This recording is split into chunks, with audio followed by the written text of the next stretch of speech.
Legend has it that the harrowing screams resonated for miles around. It is the summer of 1462. Picture yourself as an Ottoman soldier, a veteran of the most formidable army on earth. You have witnessed the fall of Constantinople, the heart of an empire. You have brought empires to their knees. Now, your formidable force advances into a small, seemingly insignificant principality known as Wallachia, tasked with crushing a defiant rebel prince. A campaign that, by all estimations, should last mere weeks, perhaps even days. Then, a stench assaults your senses, an unbearable cocktail of death, decay, and something else, something utterly indescribable, that seeps into the very air you breathe. Your column grinds to a halt. Ahead, the vanguard scouts stand motionless, frozen in place. As you crest the final hill overlooking the capital city, the horrifying truth reveals itself. Before you stretches a grotesque forest. But these are no ordinary trees. They are human beings. 20,000 of them. Your brothers in arms, your comrades, impaled on towering wooden stakes, meticulously arranged in perfect, horrifying geometric rows that disappear into the horizon. Some have been dead for weeks, their bodies distended and blackened by the summer sun. Others, miraculously, are still clinging to life, still breathing, still uttering agonizing screams. Your Sultan, Mehmed II, the very man who orchestrated the fall of the majestic Byzantine Empire, takes one single, horrified look at this unspeakable panorama, and then, without a word, issues the order to turn his entire army around. What manner of mind could conceive of such a gruesome spectacle? And here lies the truly chilling revelation. This was not the work of a madman. This was strategy. A cold, clinical, meticulously calculated, and terrifyingly effective military maneuver. The popular narrative surrounding Vlad the Impaler, the figure of legend, is fundamentally flawed. Not because the gruesome tales are untrue, but because the underlying reality is infinitely more disturbing. This is the comprehensive account of how one man systematically weaponized human suffering with such devastating efficacy that it irrevocably altered the trajectory of empires. By the time we conclude, you will grasp why the true horror of his reign was not merely what he inflicted upon bodies, but the profound terror he instilled in minds. Let us begin by addressing a question often overlooked. What profound trauma or psychological breaking point could transform a human being into an individual capable of such unimaginable acts? The year is 1442. Vlad, a mere boy of 11, finds his fate sealed by his father, Vlad II Dracul, known as Vlad the Dragon. Dracul has just struck a pact with the devil, not a metaphorical one, but a very real bargain with a tangible entity, Sultan Murad II of the formidable Ottoman Empire. The terms of this grim agreement were straightforward. Vlad II would retain his Wallachian throne. In return, he would surrender his two youngest sons as hostages. Living collateral, a stark form of insurance designed to unequivocally guarantee his fealty to the Sultan. Thus, young Vlad and his brother Radu were brutally torn from their familiar home and delivered directly into the formidable heart of the Ottoman Empire. Surprisingly, they were not confined to dungeons as common prisoners, but instead housed as guests within the opulent palaces of Edirne and later Amasia. They received exquisite clothing, a comprehensive education, and rigorous military training. They were instructed in Turkish, Arabic, philosophy, and the tenets of the Quran. On the superficial level, this might appear to be a period of immense privilege and opportunity. Yet, what many historical accounts conveniently overlook is the insidious truth. This was no benign education. It was, in essence, a sophisticated form of psychological warfare. From the tender age of 11 to 17, Vlad spent his crucial formative years under the watchful eye of his captors, observing firsthand as they meticulously perfected the art of empire building. He absorbed every lesson on how the Ottomans masterfully wielded fear as an indispensable tool of governance. He bore witness to public executions, grotesque spectacles designed not merely for individual punishment, but to systematically traumatize entire populations into abject submission.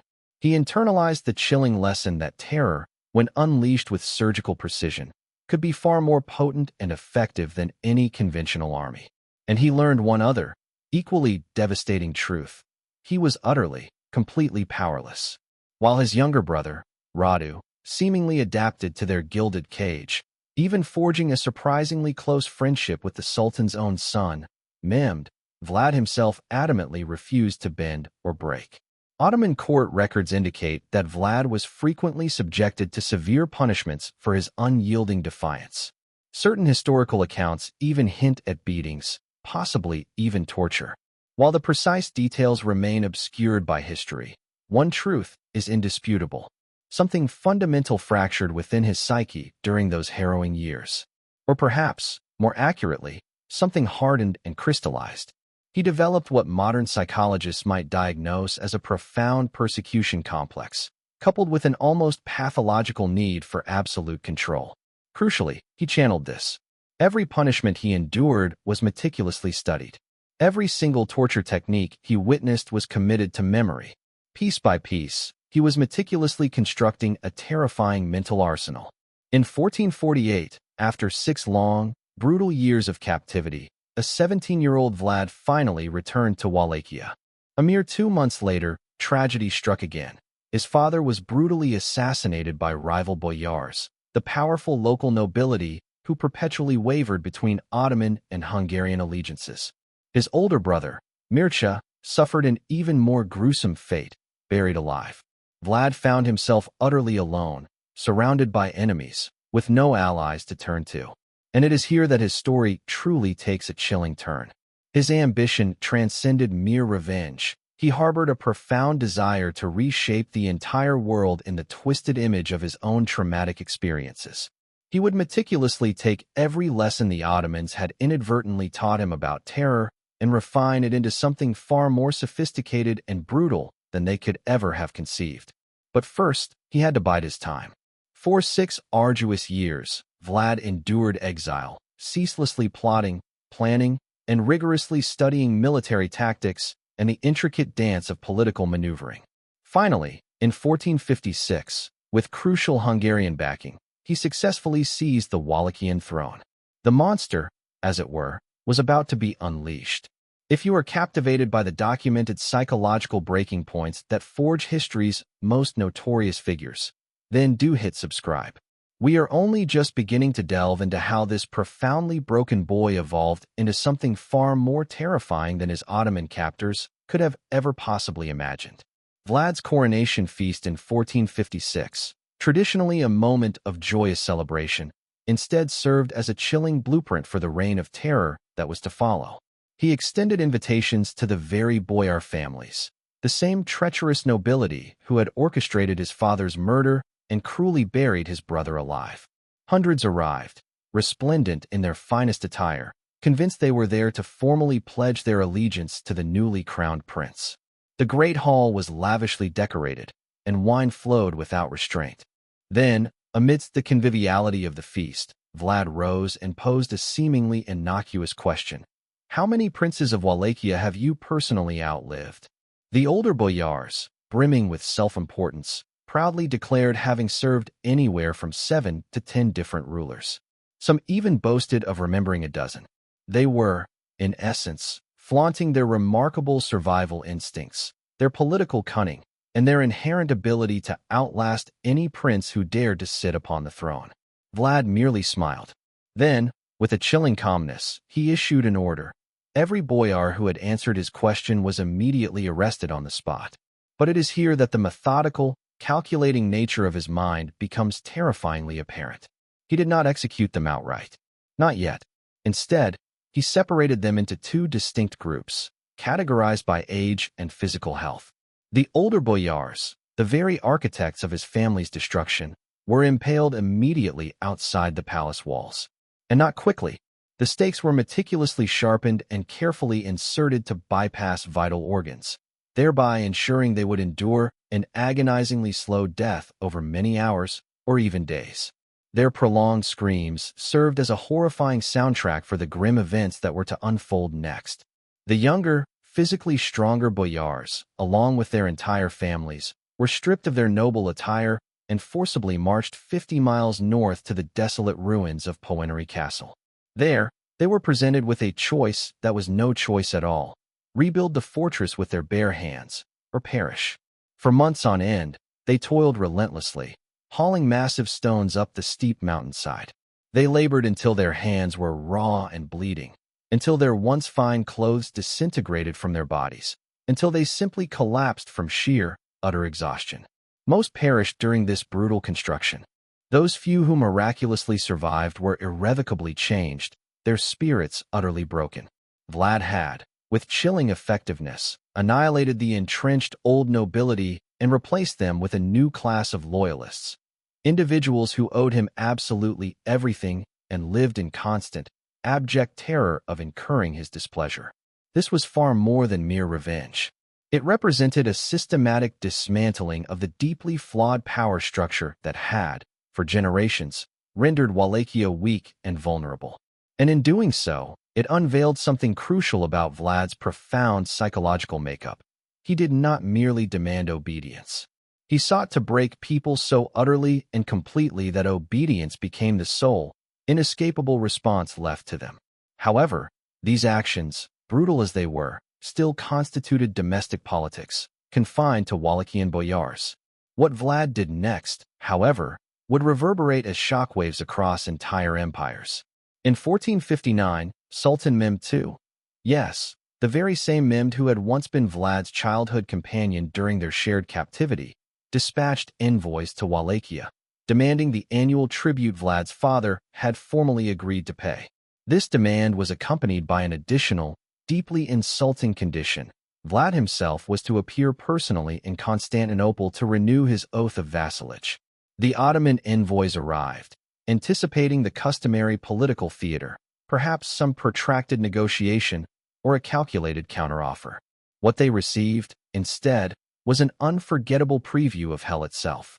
Upon entering Vlad's court, they, in adherence to a genuine religious custom of Ottoman protocol, refused to remove their turbans. Vlad, with a deceptive calm, merely asked them to explain their tradition. They dutifully complied, likely relieved that he appeared interested in understanding rather than immediately taking offense. Vlad nodded thoughtfully, then uttered words that must have instantly frozen the blood in their veins. "I respect a man who honors his faith so completely. Let me help you honor it forever." He then, without a trace of emotion, ordered his guards to literally nail the turbans directly to their skulls. Consider the chilling precision of this cruelty. He did not kill them outright. Instead, he mutilated them in a manner that was both profoundly symbolically loaded, a direct insult to their faith and person, and medically calculated to ensure they would just barely survive the arduous journey back to Constantinople. These men became walking, screaming messages, their agonized cries echoing across the countryside as they fled in terror back to their sultan. When Sultan Mehmed received his envoys, men he had dispatched in good faith, now permanently disfigured and driven half-mad by unbearable pain, he grasped immediately that this was no longer the childhood companion he remembered. This was a new, terrifying entity, an individual who had internalized Ottoman lessons in terror and then refined them into a methodology so extreme that even the Ottomans themselves had never conceived of it. War, it was clear, was now utterly inevitable. But even before the full-scale war began, Vlad had further, more gruesome messages to deliver. Here is what most people fundamentally misunderstand about impalement. It was not merely an execution. It was a macabre form of engineering. The common, albeit inaccurate, image, a stake driven straight through the torso, would result in almost instantaneous death, utterly defeating Vlad's sadistic purpose. His method was far more sophisticated, a gruesome testament to infinite cruelty. Based on contemporary medical analyses of historical descriptions and surviving Ottoman accounts, here is precisely how this horrific process actually unfolded. First, the victim would be laid face down. The stake itself, meticulously selected, rounded at its tip, and thoroughly oiled, was then slowly inserted through the rectum. But here lies the truly crucial, horrifying detail. It was inserted at an angle precisely calculated to bypass all major organs and vital blood vessels. The victim was then slowly raised into an upright position, allowing gravity to do its gruesome work. Over the course of many hours, sometimes even days, their own body weight would inexorably force the stake gradually upwards through their torso. The carefully chosen path meticulously avoided the heart, lungs, and all major arteries. In some chilling, documented cases, the stake would eventually emerge through a shoulder or the chest cavity, yet the victim could endure this torment, remaining alive for as long as 3 excruciating days. Why such an elaborate, torturous method? Because Vlad instinctively grasped a psychological truth that modern experts in psychological warfare now unequivocally confirm.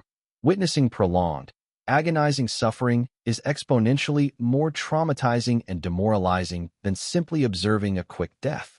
A beheading on the battlefield, while horrific, is mercifully brief. Impalement, by contrast, was a drawn-out performance, a macabre theater of pain that stretched for days, accompanied by the ceaseless, tormenting screams that reverberated across entire valleys. Yet, the physical act itself was only one part of his terrifying strategy. The true genius, if such a twisted word can even be applied, lay in the meticulous staging of these atrocities. When Vlad ordered impalements, he strategically chose locations, public squares, along major thoroughfares, just outside city gates, anywhere that would maximize visibility and ensure the widest possible audience. He instinctively understood that word of mouth and the relentless spread of rumor would multiply the psychological impact far beyond the actual number of victims. One impalement witnessed by 100 people would, in turn, create 100 storytellers, each of whom would then relay the terrifying tale to 100 more. He constantly refined the symbolism embedded within his acts. Stakes varied in height according to the victim's social rank.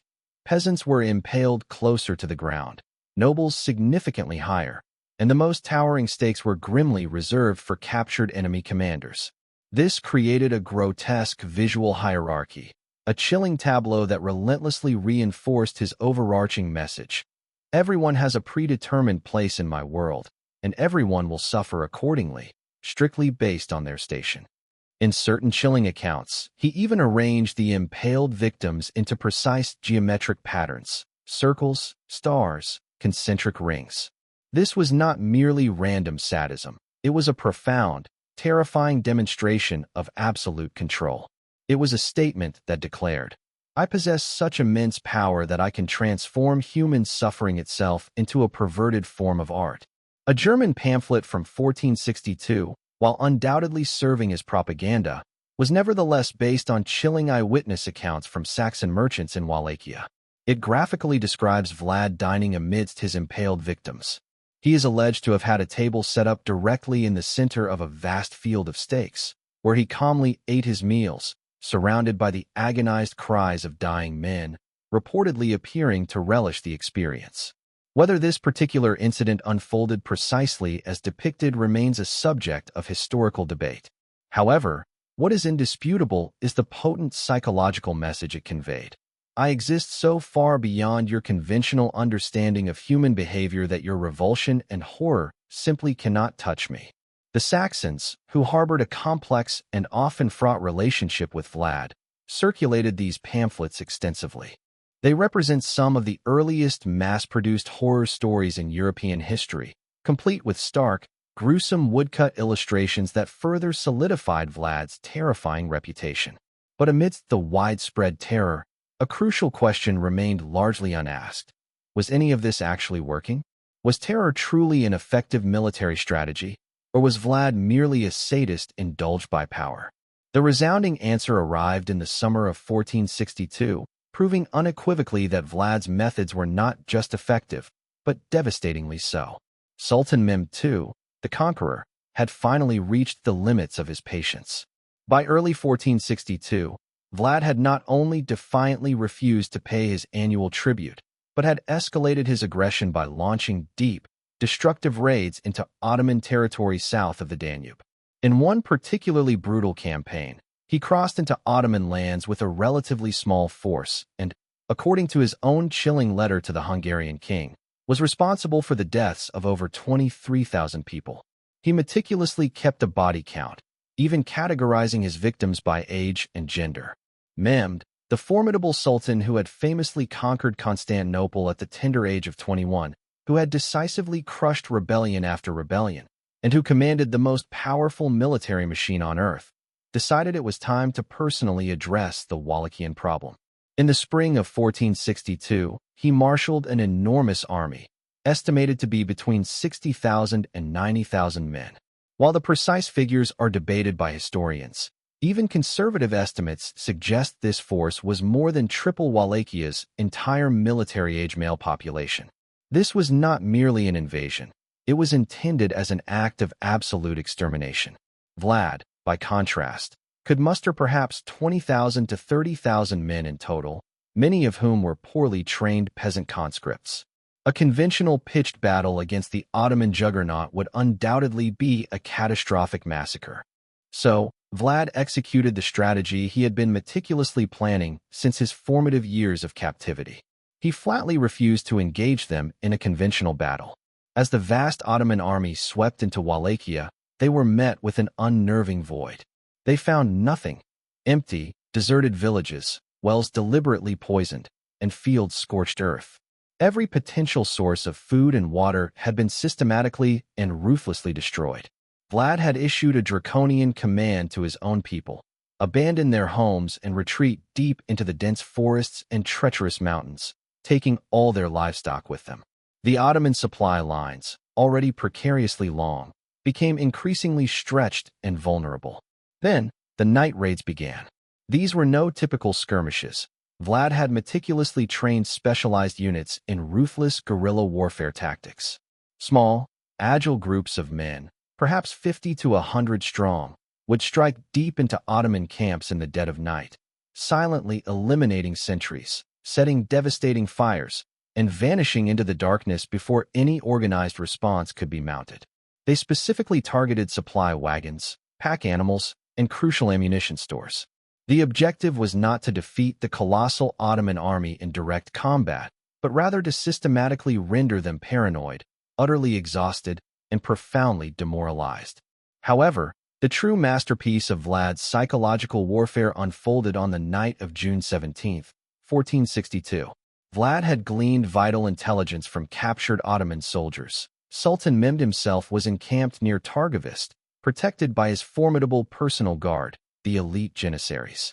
This presented an unparalleled, once-in-a-lifetime opportunity. Vlad personally spearheaded a force of approximately 10,000 men in what became famously known as the night attack. Under the shroud of complete darkness, they stealthily infiltrated the sprawling Ottoman camp with a singular, audacious objective: to assassinate the Sultan. Contemporary accounts vividly describe a scene of absolute pandemonium. The Wallachians, ingeniously clad in captured Ottoman uniforms and fluent enough in Turkish, sowed widespread confusion. They set numerous tents ablaze, stampeded horses into a frantic frenzy, and ruthlessly targeted the precise section of the camp where the Sultan's pavilion was located. They came within mere yards of Mehmed himself. Some historians even posit that Vlad and the Sultan were briefly in visual contact across the burning, chaotic camp. However, the Janissaries, exhibiting unwavering discipline, held their ground, forming an impenetrable defensive circle around their imperiled leader. After hours of brutal, close-quarters combat, Vlad realized he could not breach their defenses. He ordered a strategic retreat, and his men vanished back into the night as suddenly and mysteriously as they had appeared. The Ottoman casualties were relatively modest, perhaps around 2,000 killed, although Ottoman sources typically downplay such figures. Yet, the psychological damage inflicted was utterly catastrophic. The formidable Sultan of the Ottoman Empire, nestled amidst the very heart of his own colossal army, had come perilously close to being assassinated by a vastly outnumbered enemy force that had struck from seemingly nowhere and then vanished like ghosts. Mehmed's commanders were profoundly shaken. His soldiers were utterly exhausted, and they remained weeks away from Constantinople, forced to march through a desolate, scorched landscape where every single shadow seemed to conceal a hidden enemy. Then, as they finally approached the Wallachian capital, they beheld the ultimate terror Vlad had meticulously prepared for them. No mere written description can ever truly convey the unspeakable horror that Mehmed's army encountered on their approach to Targovist in late June 1462. But let us attempt to imagine it. Picture yourself as an Ottoman soldier. You have been marching for weeks through a scorched, barren earth. You are constantly hungry, utterly exhausted, and perpetually on edge from the incessant night raids. You haven't caught sight of the enemy for days. They have simply vanished. This should be a reassuring sign, yet it feels, unsettlingly, like a meticulously laid trap. As you draw closer to the Wallachian capital, the smell assaults you first. If you have ever experienced the sickening odor of a dead animal rotting in the summer heat, now multiply that by thousands. Then, superimpose upon it the cloyingly sweet, nauseating scent of decomposing human flesh. It is so thick, so pervasive, that you can literally taste it in the back of your throat. Then, the stakes come into view. First 1, then 10, then 100, until you realize there is no conceivable end to them. They stretch horrifyingly to the horizon in every direction. Contemporary accounts attest that this ghastly field of impaled bodies extended for nearly 2 miles in length and over half a mile in width. Modern historians debate the precise number, with Ottoman sources, likely minimizing for propaganda purposes, claiming around 10,000 victims. Wallachian and Hungarian sources, conversely, estimate up to 20,000. The chilling truth likely lies somewhere between 15,000 and 20,000 impaled individuals. But here is the detail that truly makes one's skin crawl. This was no random act of brutality. The stakes were meticulously arranged in precise geometric patterns, concentric circles radiating outwards from the capital, perfectly ordered rows. In some sections, they even formed star patterns, clearly visible from any elevated ground. Vlad had dedicated weeks, possibly even months, to preparing this horrific tableau.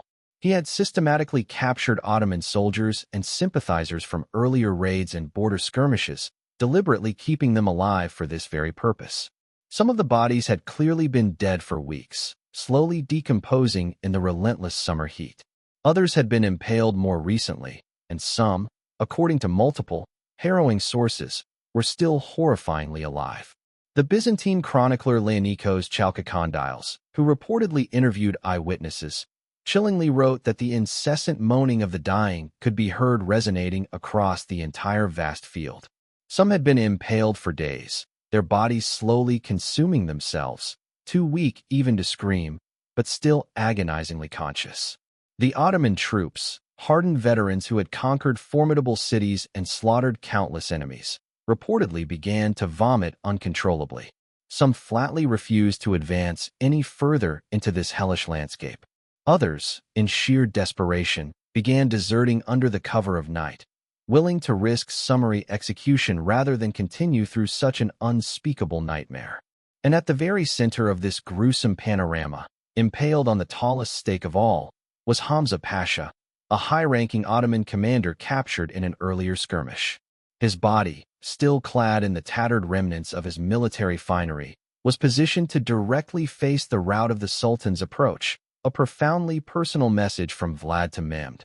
"This is what I do to your best men. Now imagine what I will do to you." Sultan Mehmed II. Remember, this is the man who had witnessed Constantinople's mighty walls crumble under the relentless assault of his cannons, a ruler who had ordered his own significant share of executions and massacres, reportedly halted his horse and stared in stunned silence for several minutes, utterly speechless. Different sources record slightly varying versions of his reaction, but the most widely accepted account, attributed to Chalkokondyles, quotes the Sultan as remarking, "It is not possible to deprive of his country a man who has done such great deeds, who knows how to put his power to such use. A man who had done such things was worth much." This was not praise nor admiration. It was a stark, chilling recognition. The Sultan was acknowledging that he faced an adversary whose methods transcended his comprehension, a mind that had absorbed Ottoman lessons in terror and then terrifyingly evolved them into a strategy that even the Ottomans themselves could not equal, let alone surpass. The Ottoman military situation was already in a precipitous decline. Supply lines were stretched beyond their breaking point. The scorched earth tactics had proven brutally effective, and the ceaseless night raids had systematically shattered morale. Even the Sultan's most trusted commanders were now actively advising a full retreat. But the forest of the impaled served as the definitive psychological breaking point. It unequivocally demonstrated that conventional military thinking simply did not apply in this domain. Vlad was not merely attempting to win battles.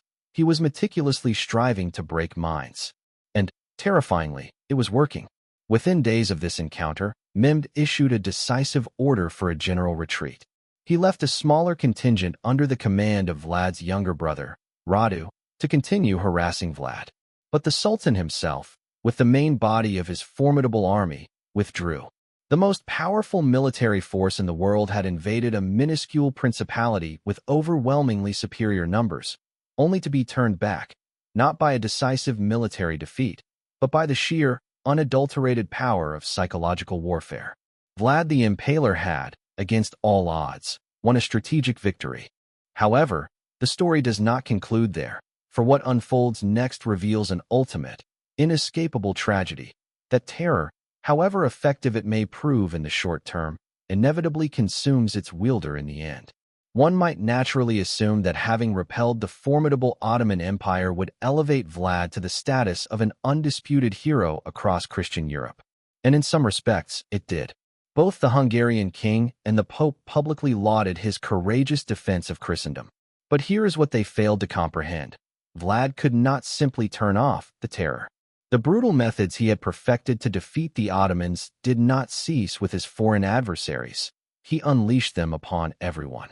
By late 1462, Vlad was summarily impaling Wallachian merchants for perceived price gouging. He was impaling boyars merely suspected of disloyalty, often based on unsubstantiated rumors. He was even impaling entire villages for the most minor of infractions. The very tool he had so meticulously forged to defeat a superior enemy had, chillingly, become his sole instrument for governing everything. His political position consequently deteriorated with alarming rapidity. His brother, Radu, now generously backed by Ottoman gold and soldiers, shrewdly presented himself as a sane alternative. Hungarian support, once steadfast, swiftly evaporated as Vlad's increasingly erratic and brutal behavior alienated his crucial allies. By November 1462, mere months after his greatest triumph, Vlad was forced to flee into Hungarian territory. And here lies the profound, bitter irony. He was then imprisoned by his supposed ally, King Matthias Corvinus of Hungary, on charges that remain murky and debated to this day. Some historical sources suggest that Matthias fabricated letters to falsely implicate Vlad in negotiations with the Ottomans. Others posit that Vlad had simply become such a political and moral liability that even his Christian allies desired his removal. He spent 12 years in Hungarian captivity, a stark contrast to the brutal imprisonment of his Ottoman youth, more akin to house arrest in comfortable quarters. He even married a Hungarian noblewoman and fathered children. By all contemporary accounts, he appeared to be a model prisoner. However, in 1476, a fleeting opportunity for his return to power arose. Wallachia had by then devolved into utter chaos under a succession of weak and ineffective rulers. Moldavia's formidable prince, Stephen the Great, played a key role in orchestrating Vlad's return to the throne, supported by Hungarian and Moldavian troops. Vlad triumphantly reclaimed his throne in November 1476. He would rule for barely 2 months. In December 1476 or January 1477, the precise date remains lost to history. Vlad was killed in battle against an Ottoman force near Bucharest. The exact circumstances of his death are shrouded in murkiness. Some accounts suggest he was killed by his own men, either through an act of treacherous betrayal or because they tragically mistook him for an enemy amidst the chaos of battle. Other narratives claim he was simply overwhelmed and slain by Ottoman soldiers. What is tragically certain is the grim aftermath. His head was severed, preserved in honey, and dispatched to Sultan Mehmed in Constantinople as irrefutable proof of his demise. After a lifetime defined by terror, impalement, and relentless psychological warfare, Vlad the Impaler ultimately ended up as a macabre trophy, displayed for mockery in the capital of the very empire he had fought against his entire life. His body was allegedly interred at Snagov Monastery, located on an island in Romania. Despite the reported burial site at Snagov Monastery, Excavations in the 1930s unearthed a tomb, only to find it conspicuously empty. Consequently, the true resting place of Vlad's remains a persistent mystery to this day. This historical enigma raises a profound question. How do we, collectively, reconcile with such a controversial figure? In his native Romania, Vlad is frequently revered as a national hero, a formidable, albeit brutal, leader whose unwavering resolve allowed him to defy staggering odds and fiercely safeguard the nation's independence. Evidence of this veneration is widespread, from imposing statues commemorating his legacy to his visage gracing various items of tourist merchandise. Yet, for much of the world, a dramatically different image prevails. Largely thanks to Bram Stoker's 1897 novel, Dracula, which loosely appropriated his name and historical backdrop, Vlad the Impaler has become inextricably linked with vampirism and malevolent supernatural forces. This, in a somewhat perverse way, offers us a convenient psychological escape. It is undeniably simpler to pigeonhole him as a monstrous, inhuman entity, a creature of myth, than to grapple with the truly unsettling reality of his actions. Because the genuine horror, the truly disquieting truth, lies here. Every single atrocity Vlad committed was profoundly, disturbingly human. Painfully and terrifyingly so. He was not born a monster, but rather meticulously forged by a brutal system, a political and social environment that indoctrinated him with the belief that true power is derived from terror, that survival demands absolute, unyielding ruthlessness, and that empathy is merely a debilitating weakness. These tenets, deeply ingrained, he not only embraced but meticulously refined, pushing them to their most chillingly logical and effective extremes. The infamous Forest of the Impaled was not merely an act of deranged madness. It was a coldly calculated application of psychological warfare. Similarly, his devastating night attacks were far from random acts of violence, but rather meticulously planned, precision military strategies. Each grisly impalement, every brutal mutilation, every public spectacle of human suffering served as a deliberately calculated move within a much grander, terrifying game of power. And perhaps the most unnerving aspect, the truth that should truly haunt your thoughts, is this: it worked. Against seemingly impossible odds, armed with little more than this meticulously deployed, calculated terror, Vlad successfully repelled a formidable empire. He unequivocally demonstrated that fear, when strategically and ruthlessly weaponized, possessed a power capable of achieving what conventional armies often could not. The pivotal question is not whether Vlad was inherently evil. That much is regrettably clear. Rather, it compels us to ponder what this chilling effectiveness of his methods reveals about the darker capacities of human nature itself. Furthermore, one must ask, what other calculated horrors, equally unsettling, lie concealed within history's shadows, patiently awaiting their moment to impart lessons we would far rather avoid confronting? If you are prepared to delve deeper, to continuously uncover the uncomfortable truths that conventional textbooks often gloss over or deliberately omit, then consider subscribing. For history's most profound and darkest chapters are not merely accounts of what happened, but rather crucial opportunities to understand why it worked. And it is precisely this chilling, yet vital, knowledge that we simply cannot afford to forget.